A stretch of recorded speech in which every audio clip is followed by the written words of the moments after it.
2021년 여름 한국산업본사 43층 임원회의실. 서울 강남의 마천루가 한눈에 내려다 보이는 그곳에서 30세의 수지는 임원진들 앞에서 당당하게 프레젠테이션을 하고 있었다. 수백억 원 규모의 신사업 진출에 대한 최종 보고였다. 회의실 안은 긴장감으로 가득했다. 수진이 자신감 넘치는 목소리로 말했다. 3분기 매출 목표 달성률 115%, 신규 고객 확보 목표 대비 130% 달성했습니다. 특히 동남아시아 시장 진출에서 예상보다 30% 높은 성과를 거두었습니다. 회장이 감탄하며 답했다. 수진 상무 정말 대단합니다. 이번 분기도 최고 성과네요. 회사 역사상 이런 성과는 처음입니다. 수진이 겸손하게 대답했다. 감사합니다. 팀원들이 모두 열심히 해준 덕분입니다. 특히 해외 사업팀 직원들의 노고가 컸습니다. 전무가 칭찬하며 말했다. 수진 상무의 리더십이 있었기에 가능한 일이었죠. 정말 우리 회사의 자랑입니다. 그때의 수진은 자신감으로 가득 차 있었다. 영문대 경영학과를 수석으로 졸업하고 한국산업에 입사한 지 8년 만에 최연소 상무로 승진한 엘리트였다. 연봉 3억 5천만 원, 250명의 직원을 관리하는 막강한 권력. 서울 강남의 펜트하우스에서 혼자 살며 자유롭고 당당한 삶을 살고 있었다. 명품 가방과 구두, 해외 출장, 중요한 계약 체결. 모든 것이 완벽해 보였다. 회사에서 수진의 별명은 아이언 레이디였다. 냉철한 판단력과 강력한 추진력으로 어떤 어려운 프로젝트도 성공시키는 능력을 인정받았다. 남성 중심의 기업 문화 속에서도 당당하게 자신의 자리를 지켜나갔다. 부하 직원들도 수진을 진심으로 존경했다. 까칠하지만 공정했고 엄격하지만 따뜻한 면도 있었기 때문이다. 그 당시 대리였던 이재혁이 존경하는 눈빛으로 말했다. 상무님, 이번 프로젝트 정말 대단하셨어요. 상무님 같은 리더 밑에서 일할 수 있어서 영광입니다. 수진이 미소 지으며 답했다. 재혁아, 내가 열심히 해줘서 가능한 일이었어. 앞으로도 함께 좋은 성과 만들어보자. 그때만 해도 수진은 자신의 미래가 이렇게 바뀔 줄은 꿈에도 몰랐다. 하지만 운명이란 참으로 예측할 수 없는 것이었다. 인생의 가장 행복했던 순간이 동시에 몰락의 시작이 될 줄은 누가 알았겠는가. 2021년 가을 회사 창립 20주년 기념 파티에서 수진은 한 남자를 만났다. 민수였다. 키 180cm의 훤칠한 키에 온화한 미소를 지닌 평범한 회사원이었다. 중견기업 마케팅팀에서 일하는 그의 연봉은 수진의 절반도 안 되는 4천만 원 정도였지만 그의 진실한 눈빛에 수진은 마음을 빼앗겼다. 파티장은 화려했다. 5성급 호텔의 대연회장에 한국산업의 임직원들과 협력업체 관계자들이 모여들었다. 수진은 평소처럼 검은색 원피스에 진주 목걸이를 착용하고 우아하게 파티에 참석했다. 민수가 수줍게 말을 걸었다. 혹시 춤 한 곡 추실 수 있을까요? 저는 삼성전자 마케팅팀 김민수라고 합니다. 수진이 웃으며 답했다. 물론이죠. 한국산업 수진입니다. 그날 밤 둘은 호텔 라운지에서 새벽 3시까지 이야기를 나누었다. 민수는 수진의 화려한 이력에 위축되기보다는 순수하게 그녀의 인간적인 면에 매력을 느꼈다. 성공한 여성이지만 외로움도 느끼고 때로는 약한 모습도 보이는 그런 수진에게 끌렸다. 민수가 진심을 담아 말했다. 수진 씨는 성공한 사람이지만 그보다도 따뜻한 마음을 가진 분인 것 같아요. 제가 만난 사람 중에 가장 매력적이에요. 그 말에 수진의 마음은 완전히 녹아버렸다. 지금까지 만난 남자들은 모두 그녀의 지위와 돈에만 관심이 있었는데 민수는 달랐다. 그는 수진이 회사 얘기를 할 때보다 취미나 개인적인 이야기를 할 때 더 관심 있게 들어주었다. 수진이 솔직하게 털어놓았다. 사실 저는 가끔 이 모든 게 의미가 있나 하는 생각이 들어요. 성공했다고 하지만 정작 제 옆에는 아무도 없거든요. 민수가 따뜻하게 답했다. 그런 말씀 마세요. 성공도 중요하지만 행복이 더 중요하잖아요. 저는 수진 씨가 정말 행복했으면 좋겠어요. 그날부터 둘의 만남이 시작되었다. 민수는 매일 수진에게 안부 문자를 보냈고 주말마다 데이트를 했다. 수지는 처음으로 진짜 사랑이 무엇인지 알게 되었다. 6개월간의 열애 끝에 둘은 결혼을 결정했다. 하지만 여기서부터 수진의 악몽이 시작되었다는 사실을 그때는 알지 못했다. 처음 민수의 집에 인사를 갔을 때 시어머니의 첫인상은 나쁘지 않았다. 50대 중반의 단정한 외모의 정갈한 차림새였다. 서울 변두리의 낡은 아파트였지만 깔끔하게 정리되어 있었다. 시어머니가 애써 밝은 표정으로 말했다. 어머, 수진이구나. 우리 민수가 자랑만 하더라. 정말 예쁘네. 사진보다 실물이 훨씬 이쁘잖아. 수진이 정중하게 인사했다. 안녕하세요, 어머님. 수진이라고 합니다. 뵙게 되어 반갑습니다. 시어머니가 친근하게 말했다. 그래. 어서 앉아라. 민수가 수진이 얘기만 하면 입에 침이 마르도록 자랑하더라. 하지만 수진이 한국산업 상무라는 사실을 알게 된 순간 시어머니의 표정이 미묘하게 변했다. 웃고는 있었지만 눈빛이 달라졌다. 시어머니가 어색한 웃음을 지으며 말했다. 아, 그렇구나. 한국 산업이면 정말 큰 회사네. 우리 민수보다 훨씬 잘 나가시겠어. 그 순간 수지는 뭔가 불편한 기운을 느꼈지만 그저 첫 만남의 어색함이라고 생각했다. 시어머니가 겉으로는 웃고 있었지만 마음속으로는 복잡한 감정을 느끼고 있다는 것을 수지는 눈치채지 못했다. 시어머니가 다시 물었다. 그럼 수진이는 돈을 많이 벌겠네? 우리 민수는 그냥 평범한 회사원인데. 수진이 겸손하게 답했다. 아니에요, 어머님. 그냥 운이 좋았을 뿐이에요. 민수 오빠가 훨씬 능력 있으세요. 하지만 시어머니의 표정은 여전히 불편해 보였다. 결혼 준비 과정에서 시어머니의 본 모습이 서서히 드러나기 시작했다. 처음에는 사소한 것들이었다. 시어머니가 날카로운 목소리로 말했다. 수진아, 우리 민수는 평범한 사람이야. 너처럼 잘난 사람과는 격이 다르지. 이해할 수 있겠어? 수진이 당황하며 답했다. 어머님, 저는 민수 오빠의 따뜻한 마음에 반한 거예요. 다른 건 중요하지 않아요. 시어머니가 비꼬는 듯이 말했다. 그래? 그럼 좋겠네. 근데 결혼하면 회사 그만둘 거지? 당연히 그래야 되는 거 아니야? 수진이 놀라며 물었다. 네, 왜요? 제가 일을 계속하면 안 되나요? 시어머니가 단호하게 말했다. 우리 집 며느리가 남편보다 돈을 더 많이 벌면 안 되거든. 체면이 서지 않아.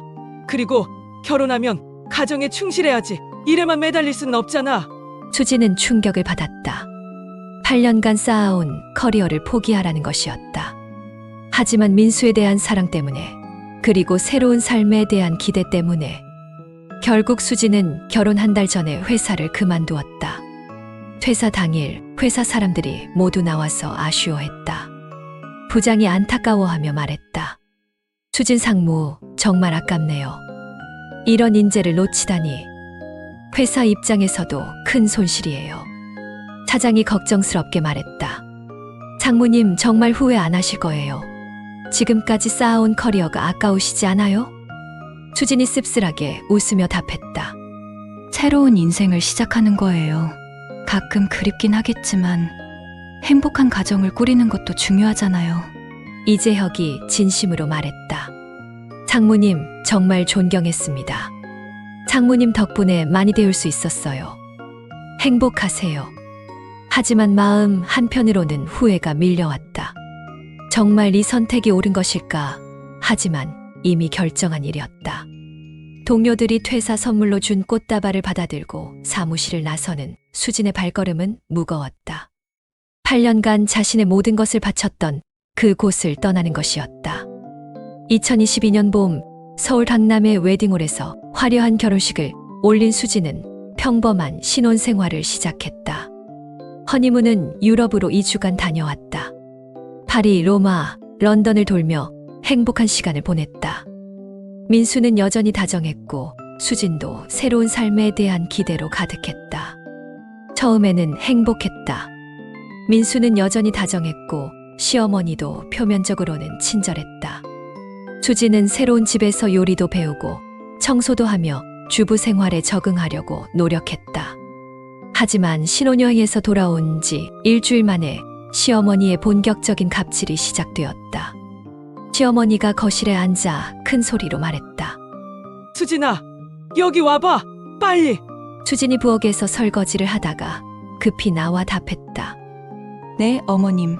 무슨 일이세요? 시어머니가 차가운 목소리로 말했다. 이게 뭐야? 바닥에 머리카락이 떨어져 있잖아. 이런 걸 어떻게 놔둘 수가 있어? 수진이 당황하며 살펴보았다. 정말로 머리카락 한 올이 떨어져 있었다. 그냥 지나치기 쉬운 정도의 작은 머리카락이었다. 수진이 사과했다.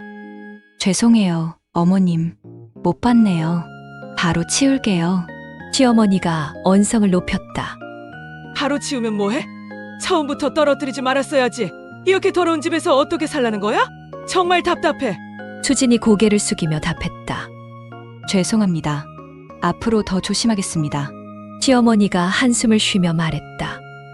에휴, 대기업 다녔다고 해서 뭐든 잘할 줄 아는 건 아니구나. 집안일은 정말 서툴러. 그날부터 시어머니의 잔소리는 끝이 없었다. 수진이 하는 모든 일에 트집을 잡았다. 밥을 해도 짜다 싱겁다 했고, 빨래를 해도 제대로 안 됐다고 했고, 청소를 해도 구석구석 안 닦였다고 했다. 어느 날 아침 수진이 김치찌개를 끓였는데 시어머니가 한 숟가락 뜨더니 얼굴을 찌푸렸다. 시어머니가 불쾌한 표정으로 말했다. 이게 뭐야? 김치찌개가 이렇게 맛없을 수가 있어? 너 요리 배운 적 없지? 이걸 어떻게 먹으라는 거야? 수진이 위축되어 답했다. 죄송해요. 다시 끓여드릴게요. 간을 다시 맞춰볼게요. 시어머니가 한숨을 쉬며 말했다. 에휴, 대기업 다녔다고 해서 뭐든 잘할 줄 아는 건 아니구나. 요리 하나 제대로 못하면서. 민수는 옆에서 듣고만 있을 뿐 아내를 전혀 도와주지 않았다. 오히려 어머니 편을 들기까지 했다. 민수가 어머니 눈치를 보며 말했다. 엄마, 수진이가 아직 서툴러서 그래요. 시간이 지나면 나아질 거예요. 시어머니가 날카롭게 답했다. 서툴면 배워야지. 결혼하고 3개월이 됐는데 아직도 이 모양이야? 정말 답답해 죽겠네. 수진의 마음은 점점 무너져 갔다. 한때 250명의 직원을 관리하던 자신이 이제는 김치찌개 간도 제대로 못 맞춘다고 야단 맞는 신세가 된 것이다. 결혼 6개월이 지나자 시어머니의 갑질은 더욱 심해졌다. 이제는 아예 수진을 하인 취급하기 시작했다. 시어머니가 소파에 누워 명령했다. 수진아, 물 좀 가져와. 차가운 물로. 그리고 어깨 좀 주물러줘. 어깨가 너무 아파. 수진이 순종적으로 답했다. 네, 어머님. 바로 가져다 드릴게요. 시어머니가 마사지를 받으며 말했다. 너 손이 부드럽네. 역시 일을 안 해봐서 그런가? 우리 때는 맨손으로 빨래도 하고 그랬는데 요즘 젊은 애들은 편하게만 살아서. 수진은 속으로 분노가 치밀었지만 참았다. 자신이 대기업 임원이었다는 사실을 아는 시어머니가 이렇게 무시하는 것이 더욱 견디기 어려웠다. 민수에게 하소연해봐도 소용없었다. 수진이 남편에게 털어놓았다. 여보, 어머님이 너무 심하세요. 저도 나름 열심히 하고 있는데 매일 야단만 맞아요. 민수가 귀찮다는 듯이 답했다. 수진아, 엄마는 원래 그래. 조금만 참아. 나중에 나아질 거야. 엄마도 며느리 걱정돼서 그러는 거야. 수진이 간절하게 말했다. 하지만 매일 이런 식이면 저도 힘들어요. 제가 뭘 잘못했는지도 모르겠어요. 민수가 짜증스럽게 답했다. 그럼 어쩌라고? 엄마한테 대들라고? 난 중간에서 곤란하단 말이야. 좀 이해해줘. 수진은 남편에게 마저 이해받지 못한다는 절망감에 빠졌다. 결혼 1년이 지나면서 수진의 자존감은 바닥까지 떨어졌다. 거울을 볼 때마다 초라해진 자신의 모습에 한숨이 나왔다. 예전에 당당하고 자신감 넘치던 모습은 온데간데 없이 사라져버렸다. 화장도 대충 하고 옷도 아무거나 입게 되었다. 친구들과도 점점 연락이 뜸해졌다. 예전 동료들이 연락해와도 만나기가 부끄러웠다. 화려했던 과거와 초라한 현재의 간극이 너무 컸기 때문이다. 어느 날 친구 미영이 집에 놀러 왔다. 미영은 수진과 함께 한국산업에서 일했던 동기였다. 지금은 다른 회사로 이직해서 이사로 승진한 상태였다. 미영이 놀라며 말했다. 수진아, 많이 야위었네. 괜찮아. 얼굴이 많이 상해 보여. 수진이 억지로 웃으며 답했다. 응, 괜찮아. 그냥 결혼 생활에 적응하느라 조금 피곤해서. 미영이 걱정스럽게 말했다. 정말 괜찮아? 예전이랑 너무 다른 것 같은데. 뭔가 힘든 일이라도 있어. 그때 시어머니가 거실로 나왔다. 미영을 보더니 갑자기 표정이 밝아졌다. 시어머니가 공손한 목소리로 말했다. 어머, 손님이 오셨네요.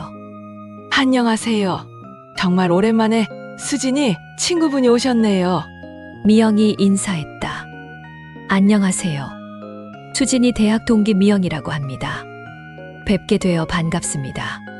시어머니가 극진히 대접하며 말했다. 아, 그러세요? 어서 앉으세요. 수진아, 빨리 차라도 준비해. 손님한테 뭘 대접해야 할지 모르겠네. 수진이 부엌으로 가는 동안 시어머니는 미영에게 극진히 대했다. 시어머니가 정중하게 물었다. 미영 씨는 어떤 일 하세요? 수진이가 친구 자랑을 많이 했는데. 미영이 답했다. 저도 수진이랑 비슷한 일해요. 지금은 다른 회사에서 이사로 일하고 있어요. 시어머니의 눈이 반짝였다. 어머, 이사라니 정말 대단하시네요. 요즘 여성분들이 정말 능력이 뛰어나시더라고요. 하지만 수진이 차를 가져오자마자 시어머니의 태도가 180도 바뀌었다. 시어머니가 차가운 목소리로 말했다. 수진아, 이게 뭐야? 찻잔에 얼룩이 있잖아. 손님 앞에서 이런 걸 어떻게 내놔? 수진이 당황하며 확인했다. 정말 작은 얼룩이 있었다. 수진이 사과했다. 죄송해요. 바로 바꿔드릴게요. 시어머니가 미영 앞에서 수진을 꾸짖었다. 손님 앞에서 이렇게 부주의하면 어떡해? 정말 실망이야. 이런 기본적인 것도 못해? 미영은 그 광경을 보며 충격을 받았다. 예전에 당당했던 수진이 이렇게 위축되어 있는 모습을 본 적이 없었기 때문이다. 미영이 나간 후 수진은 혼자 방에서 울었다. 친구 앞에서 당한 굴욕이 너무 견디기 어려웠다.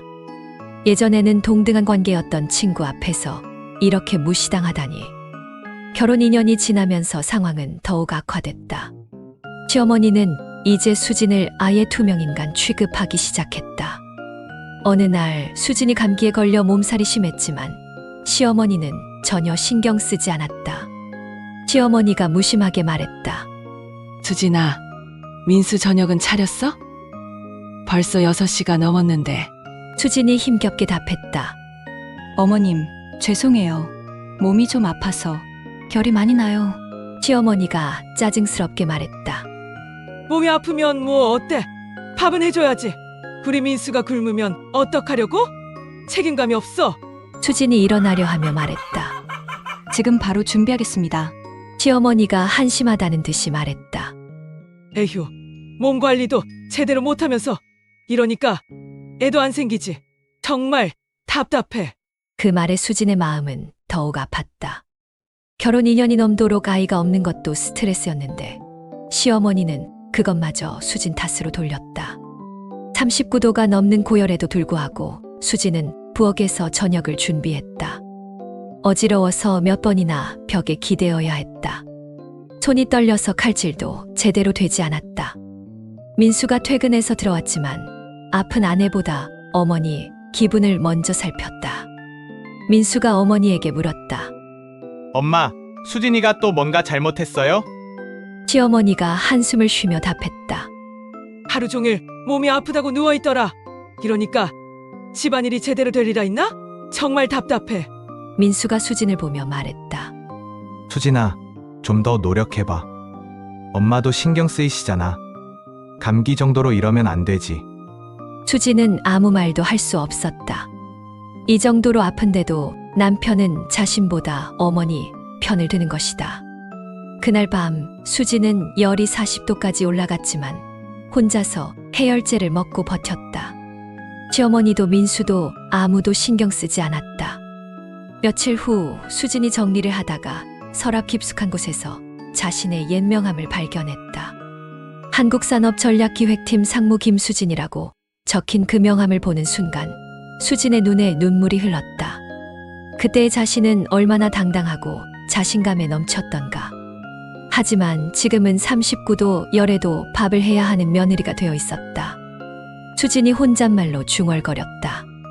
내가 정말 이런 사람이었나? 이게 내가 꿈꾸던 삶이었나? 그 순간 수진은 자신이 얼마나 많은 것을 잃었는지 깨달았다.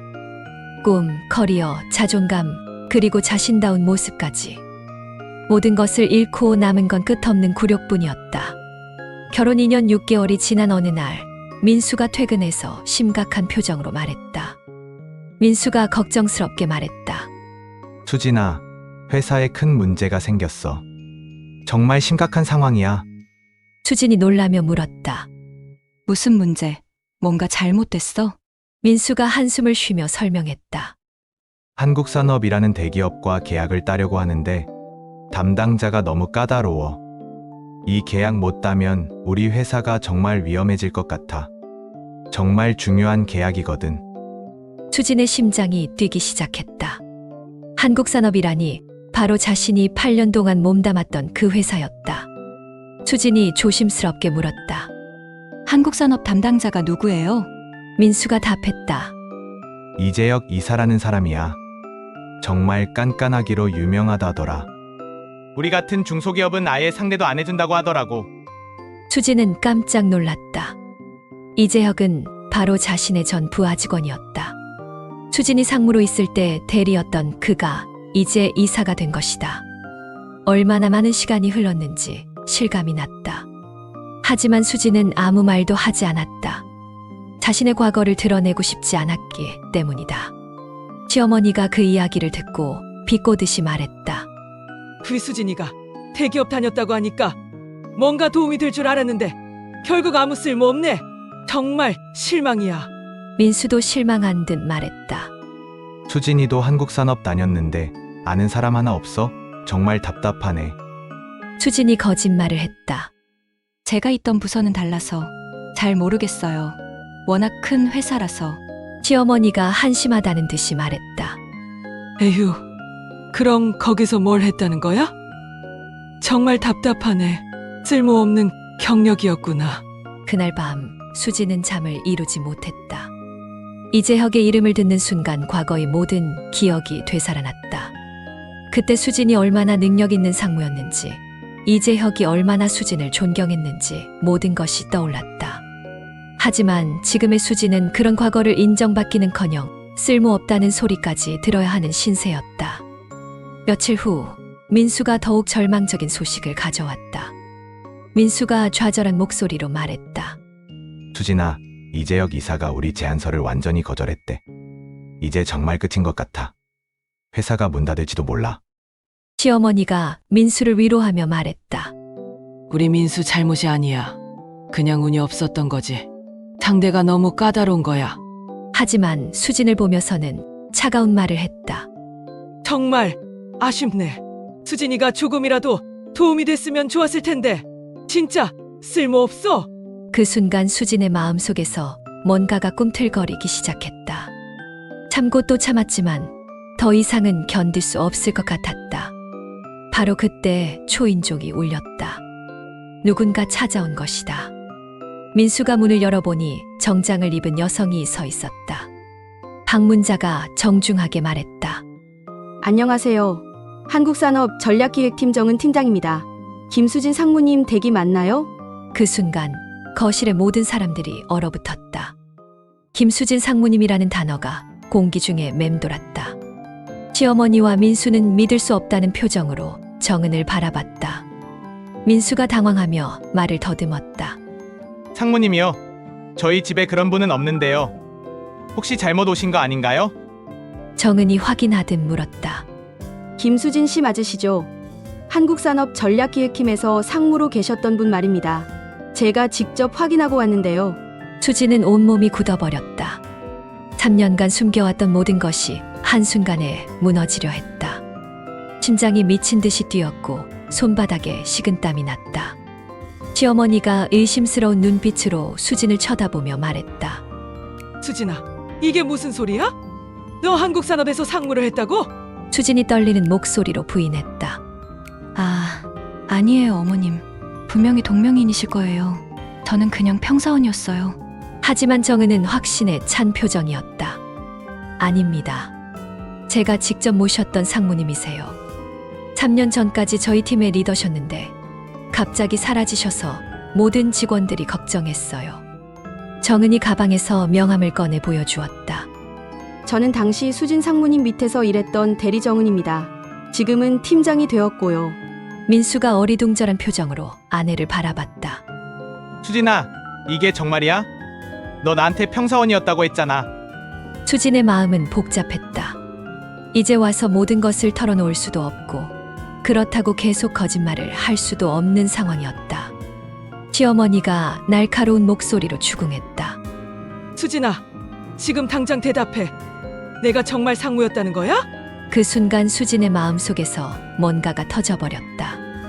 3년간 참고 견뎌온 모든 굴욕과 무시가 한순간에 폭발했다. 수진이 천천히 고개를 들며 말했다. 네, 맞습니다. 저는 한국산업전략기획팀 상무였습니다. 거실이 다시 한번 정적에 휩싸였다. 시어머니와 민수는 입을 다물지 못했다. 정은이 반가워하며 말했다. 역시 수진 상무님이셨군요. 그런데 왜 갑자기 사라지셨어요? 모든 직원들이 상무님을 찾고 있었는데. 수진이 씁쓸하게 웃으며 답했다. 결혼을 위해서 퇴사했어요. 새로운 삶을 시작하고 싶었거든요. 시어머니가 믿을 수 없다는 듯이 말했다. 그럼 내가 정말 연봉 3억을 받았다는 거야? 250명을 관리했다고? 수진이 담담하게 답했다. 네, 그렇습니다. 하지만 지금은 그냥 평범한 주부예요. 민수가 당황한 목소리로 물었다. 그럼 왜 나한테 말 안 했어? 왜 평사원이었다고 거짓말을 했어? 수진이 남편을 바라보며 조용히 말했다. 말하면 뭐가 달라져요? 어차피 지금은 아무 의미 없는 과거일 뿐인데. 정은이 급히 말했다. 상무님, 사실 제가 찾아온 이유가 있어요. 혹시 김민수 씨 남편분 회사와 저희가 진행하는 계약건 아시나요? 수진이 놀라며 답했다. 네, 그걸 어떻게? 정은이 설명을 시작했다. 이재혁 이사님이 김민수 씨 회사 제안서를 검토하시다가 혹시 수진 상무님과 관련이 있는 건 아닌지 확인해달라고 하셨어요. 민수가 흥분하며 물었다. 잠깐, 그럼 우리 계약이 통과될 수 있다는 거예요? 정은이 미소 지으며 답했다. 이재혁 이사님이 수진 상무님을 엄청 존경하거든요. 상무님만 승인해 주시면 바로 계약 진행하겠다고 하시더라고요. 시어머니가 갑자기 태도를 바꾸며 말했다. 그럼 수진이가 우리 민수 회사를 살릴 수 있다는 얘기네? 수진아, 빨리 도와줘야지. 수진은 3년간 자신을 무시하고 갑질했던 시어머니의 갑작스러운 변화에 당황했다. 수진이 차분하게 말했다. 어머님, 3년 동안 저를 쓸모없다고 하셨잖아요. 대기업 다녔다고 해서 뭐든 잘할 줄 아는 건 아니라고 하셨고요. 시어머니가 당황하며 변명했다. 그건 내가 몰라서 그랬던 거야. 내가 이렇게 대단한 사람인 줄 알았으면. 수진이 시어머니의 말을 끊으며 말했다. 알았으면 어떻게 하셨을 건가요? 저를 존중해 주셨을까요? 아니면 더 이용하려고 하셨을까요? 민수가 급하게 끼어들었다. 수진아, 지금 그런 게 중요해? 우리 회사가 망할 위기인데. 수진이 남편을 차갑게 바라보며 말했다. 3년 동안 당신은 저를 한 번도 지켜주지 않았어요. 어머님이 저를 무시할 때도, 아플 때도, 친구 앞에서 굴욕당할 때도. 정은이 어색한 분위기를 감지하고 조심스럽게 말했다. 제가 괜한 말씀을 드린 것 같네요. 그냥 가보겠습니다. 수진이 정은을 붙잡았다. 정은 씨, 잠깐만요. 이재혁 이사는 어떻게 지내나요? 정은이 답했다. 열심히 잘 지내고 계세요. 항상 상무님 얘기를 하시면서 언젠가 다시 모실 수 있었으면 좋겠다고 하시거든요. 수진의 마음이 복잡해졌다. 그동안 잊고 살려고 했던 자신의 과거와 능력이 다시 떠올랐다. 수진이 결심을 내리며 말했다. 정은 씨, 이재혁 이사님께 연락해 주세요. 내일 한국산업에서 만나겠다고요. 민수가 반가워하며 말했다. 정말, 수진아, 고마워. 우리 회사를 구해줘서. 수진이 차갑게 답했다. 제가 하는 일은 당신을 위한 게 아니에요. 제 동료들과 후배를 위한 거예요. 시어머니가 비굴하게 말했다. 수진아, 그동안 내가 잘못했다. 내가 이렇게 훌륭한 사람인 줄 몰랐어. 수진이 시어머니를 똑바로 바라보며 말했다. 어머님, 제가 상무가 아니었어도 저는 한 사람의 인간이었어요. 존중받을 권리가 있었고요. 다음 날 아침 수지는 3년 만에 정장을 차려입었다. 거울 속 자신의 모습이 낯설면서도 그리웠다. 예전에 당당했던 모습이 조금씩 되살아나는 것 같았다. 한국산업본사에 도착한 수지는 마음이 설렜다. 로비를 지나 엘리베이터를 타고 43층으로 올라갔다. 모든 것이 3년 전과 똑같았다. 이재혁이 회의실에서 수진을 기다리고 있었다. 수진을 보자마자 눈물을 글썽이며 일어섰다. 상무님, 정말 오랜만입니다. 그동안 어디 계셨어요? 수진이 미소 지으며 답했다. 재혁아, 이제 이사구나. 정말 많이 성장했네. 이재혁이 감격하며 말했다. 상무님이 계셨다면 저도 이렇게 빨리 승진하지 못했을 거예요. 상무님께서 가르쳐 주신 덕분입니다. 수진이 민수 회사 제안서를 검토했다. 예전의 날카로운 분석력이 되살아났다. 수진이 이재혁에게 말했다. 이 제안서 몇 가지 수정이 필요해. 3번 항목의 마케팅 전략을 보완하고 7번 항목의 수익성 분석을 더 구체화하면 좋겠어. 이재혁이 감탄하며 답했다. 역시 상무님이시네요. 제가 놓쳤던 부분들을 정확히 짚어주시는군요. 수진이 자신감을 되찾으며 말했다. 이 회사 대표와 직접 미팅을 주선해 줄 수 있어? 제가 직접 프레젠테이션을 도와주고 싶어. 이재혁이 기뻐하며 답했다. 물론입니다. 상무님이 함께 해주신다면 100번 환영이죠. 그날 오후 수진은 민수와 함께 한국산업 프레젠테이션을 준비했다. 수진의 전문성과 노하우가 빛을 발했다. 수진이 민수에게 조언했다. 이 부분에서는 ROI를 강조하고 저 부분에서는 시장 확장성을 어필해야 해. 이재혁 이사가 중요하게 생각하는 포인트들이거든. 민수가 놀라며 말했다. 수진아, 너 정말 대단하다. 이런 걸 어떻게 다 알고 있어? 수진이 담담하게 답했다. 8년 동안 이 일만 했으니까요. 이 정도는 기본이에요. 프레젠테이션 당일 수진과 민수는 한국산업 회의실에 들어갔다. 이재혁과 다른 임원들이 자리에 앉아 있었다.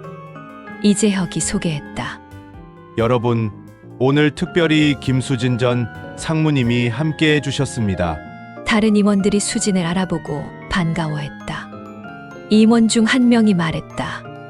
어머, 수진 상무님. 정말 오랜만이네요.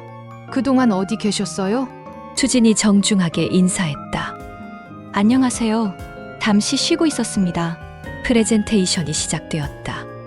수진이 수정한 제안서를 바탕으로 민수가 발표했지만 중간중간 수진이 보완 설명을 해주었다. 수진이 자신감 있게 설명했다. 이 프로젝트의 핵심은 단순한 매출 증대가 아니라 장기적인 파트너십 구축입니다. 3년 후에는 연 매출 500억 원 규모로 확장할 수 있을 것으로 전망됩니다. 임원들이 감탄하며 고개를 끄덕였다.